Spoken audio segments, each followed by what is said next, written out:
pessoal, tudo bem? Hoje a gente vai dar uma dica sobre as particularidades dos sistemas de ignição.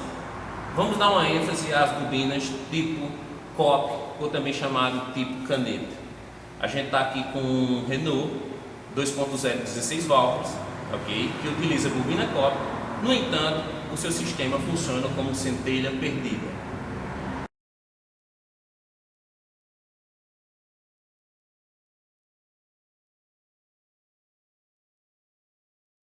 Analisando o circuito elétrico deste veículo, podemos visualizar aqui as duas bobinas 4 em primeiro cilindro e as duas bobinas terceiro e segundo cilindro.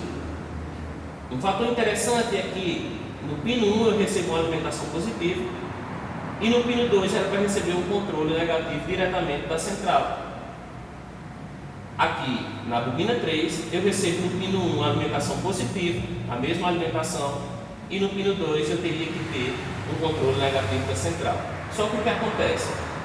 Tanto na bobina 4 como na bobina 3, na bobina 4 como na bobina 3, o circuito primário delas passa pelo enrolamento da bobina número 1, que vai estar ligado diretamente ao pulso de controle vindo da central. Da mesma forma acontece no outro circuito, das bobinas 2 e 3. A alimentação entra no pino 1 da bobina 3, ok? Vem o circuito primário passando pelo enrolamento da bobina número 2 e aqui a gente encontra, certo, o fio indo diretamente para a central, que é o controle das bobinas. Então, diferentemente de outros carros, geralmente com bobinas individuais que apresentam dois fios, a gente tem positivo e controle negativo vindo da central. Positivo e controle negativo vindo da central. Nesses casos, as bobinas se encontram em série.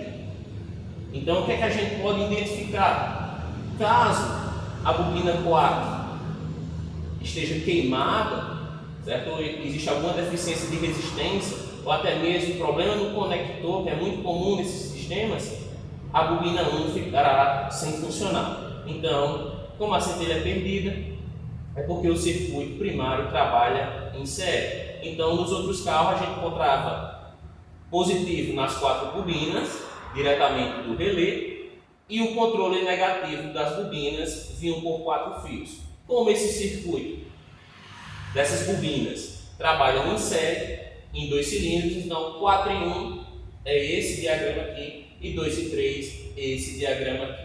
Valendo salientar que qualquer falha, novamente, ou mau contato, ou resistência alta, ou algum defeito nesse circuito implicará não só numa falha no cilindro, mas também comprometerá o outro cilindro. Então, com isso concluímos que se ocorrer uma abertura nesse circuito ou nesse circuito, a gente vai ter uma falha muito grande de 2 cilindros. Então, interessante é justamente o circuito primário passar pelo enrolamento da outra bobina. Então, tanto na bobina 4 em 1 como na 2 e 3, caso alguma venha dar defeito, certo? Vai interferir diretamente na outra bobina. Nesses carros, aconselho substituir, de acordo com a quilometragem ou com falhamento, as 4 bobinas, porque tem a vida útil semelhante às outras. Agora, vamos fazer o teste de acupuntura no veículo. Mas o que é bom a gente salientar? Que se a gente desconectar os conectores das 4 bobinas, desconectando as 4 bobinas, os conectores, você só vai encontrar positivo em 2 bobinas. No caso, nesse exemplo, a bobina 4 recebe no pino 1 positivo e a bobina 3 recebe um positivo. E esse positivo, por não estar desconectado, ele não chega a alimentar a bobina 2 e no outro circuito não chega a alimentar a bobina 1. Já nesses 2 circuitos que não chegam positivo com os fios desligados, com os conectores desligados, a gente vai encontrar em 2 cilindros os controles negativos e nesse circuito também os controles negativos e no pino 1 faltando o positivo. Para a gente poder fechar esse circuito, as bobinas têm que estar conectadas e você consegue capturar no pino 1 o positivo e no pino 2 o controle negativo ou também o primário de ignição. Pino 1 da bobina 1 positivo e pino 2 controle do primário de ignição, e ocorre semelhante nas bobinas 3 e 2. Então, vamos ao teste para a gente verificar como se comportam essas bobinas no osciloscópio.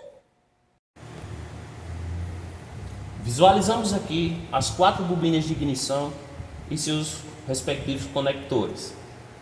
Os pinos superiores das 4 bobinas é pino 1 e os pinos inferiores das 4 bobinas chama-se pino 2. A gente vai fazer a acupuntura dos pinos inferiores, do pino 2, das 4 bobinas e iremos verificar o sinal primário de ignição. Vamos ao teste.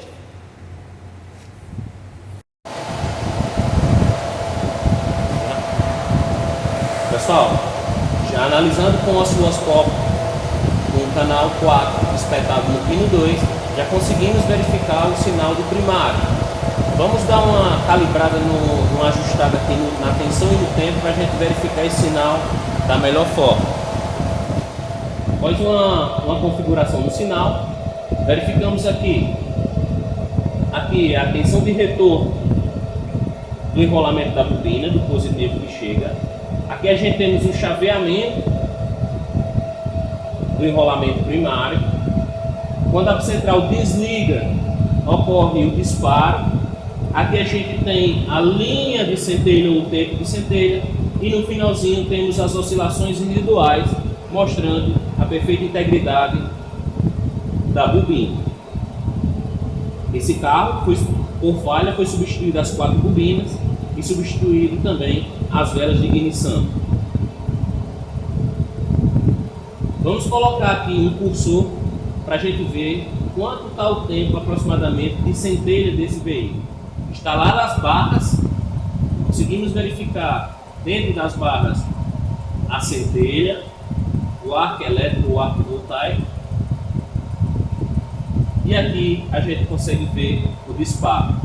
É importante a gente saber qual o tamanho da centelha, verificando a literatura técnica para a gente ver a integridade da bobina junto com os cabos e as velas. Nesse caso, a bobina é integrada junto ao cabo de vela, chamada bobina cobre.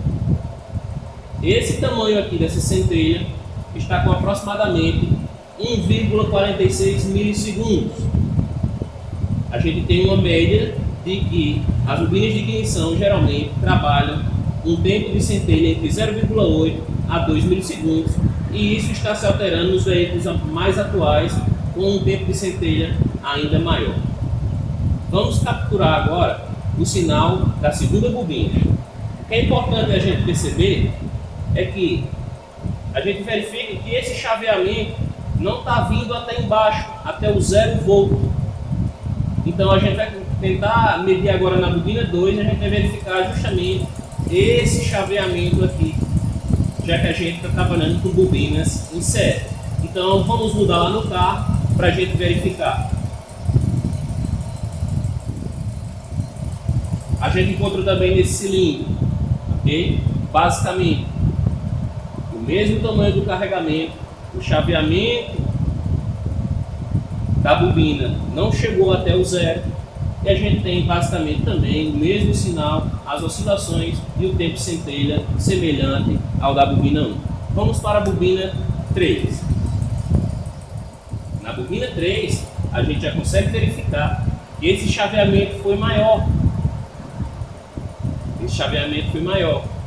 No entanto, o sinal é bem semelhante, o disparo, o tempo de queima e as oscilações residuais são bem semelhantes nos outros cilindros. A gente vai conseguir interpretar que 2 cilindros vão ter um chaveamento menor, ou seja, não atinge até embaixo o 0 volt, e 2 bobinas atingem o 0 volt. Então essa bobina é a bobina do terceiro cilindro, ok? Vamos colocar na bobina do segundo cilindro para a gente ver o tamanho do chaveamento.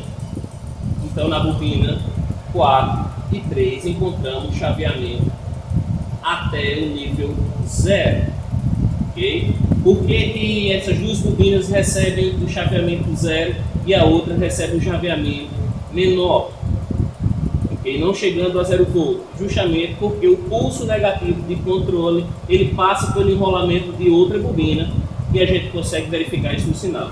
Mas sua análise é semelhante aos outros sistemas de ignição. Finalizando, vamos ressaltar mais uma vez que essas bobinas trabalham com o circuito do primário em série, onde temos 2 pinos, pino superior, pino 1 e pino 2, controle negativo ou primário.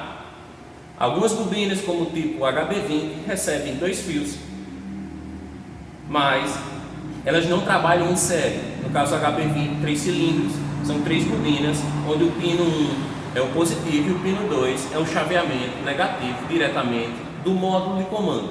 Nesse aqui temos bobina 1 e 4, bobina 2 e 3 trabalhando com o circuito primário em série. Nesse tipo de bobina a gente não consegue capturar o secundário, porque o enrolamento secundário está no corpo da bobina. Então, para a gente fazer uma análise secundária teria que ser usado um cabo de vela ferramenta, mas com esse teste do primário a gente pode ter um bom diagnóstico nesse tipo de sistema. Espero ter ajudado. Até mais.